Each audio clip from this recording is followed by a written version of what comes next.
We are mainly working on brain and bone. For bone, we are using the Quasi Vivo to understand how stem cells can produce molecules that boost bone formation. And we are having a system combining stem cells, bone forming cells, and bone resorbing cells, so that we can see bone being formed and understand why stem cells and how stem cells can modify the fine balance of bone turnover. The second aspect of our work is developing a system to neuroprotective system in the brain by combining stem cells, microglia, and neurons. And in that situation is to understand how stem cells can be used for protecting the developing brain and influence the behavior of the microglia such that the neurons will be protected. In the current static models that we have used in the past and are still using, there is a number of aspects that are missing.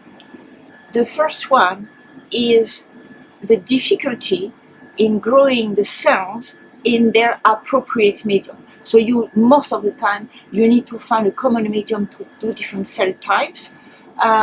That's going away from what happens in vivo. That's one difficulty of the current methods. Another one is the ability to have more than two cell types. So for us, for example, we want to recreate what happens and the interactions between cells, between three partners. This is very difficult to do with the current system. Also, another aspect is providing the right metrics to the cells. So with the Quasi Vivo, we are able to use 3D metrics that are most appropriate. That's more difficult with the static conditions. So we were interested in developing a system to replace the use of animals in medical research. So I started investigating on the internet what was the possibilities to develop a system where we could co-culture different cell types in vitro. The second thing we were interested in is really come closer to the clinical needs, and so have a system that would allow the results to be more clinically relevant. So co-culture system allowing to use human cells only.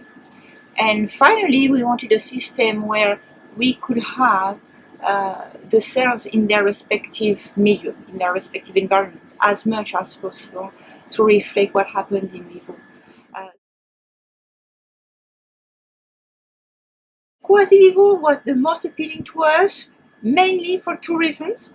The first is it enables us to reduce or not having animals in medical research, which is a big focus of my team.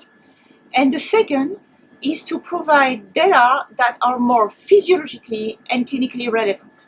So it helps us and it helps the transition to clinical trials.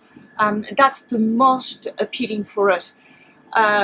Secondary, it's how the system is set up. It's very easy to use. With minimal training, you can get quite a complex system to reproduce what happens in vivo between different cell types. That's a plus, of course. And it's the minimal disturbance of the cells. It's very important because you can decrease all the stress imposed to the cells. And of course, you can go from having a proof of principle in an animal model of disease, for example, to moving to the Quasi Vivo using human cells and animal cells. So that system allows you to validate the results you obtain in vivo in an animal model. So you validate your model, but also it helps with the transition to having an in vitro culture system, where then you can delineate what happens between cell types and study all the pathways and how cells respond to each other or different environments. We have tried to use alternatives in the past, and we have used bioreactors. It was not as simple to use as a Quasi Vivo. So really, Quasi Vivo is very simple, and once you understand how it works, there is a number of possibilities that you can set to meet your own needs, and that is very important. Because you can adapt to different projects, or you can make a project evolve by looking at interactions between two cell types, then look at how these cell types will react if you add different reagents, for example, and you can add other cell types to look at the chain of reactions between cells. The bioreactors we've used before, we were not able to do that, so it was mimicking more what happens in vivo, and it was allowing minimal disturbance to the cells because we didn't have to change the medium. But this co-culture system was more difficult to set up compared to the Quasi Vivo. So in the first phase of our research, we are using the Quasi Vivo to set up the system of interactions between different cell types. And in the second phase, we are going to optimize methods of cultures to increase the potency of the stem cells we are working on.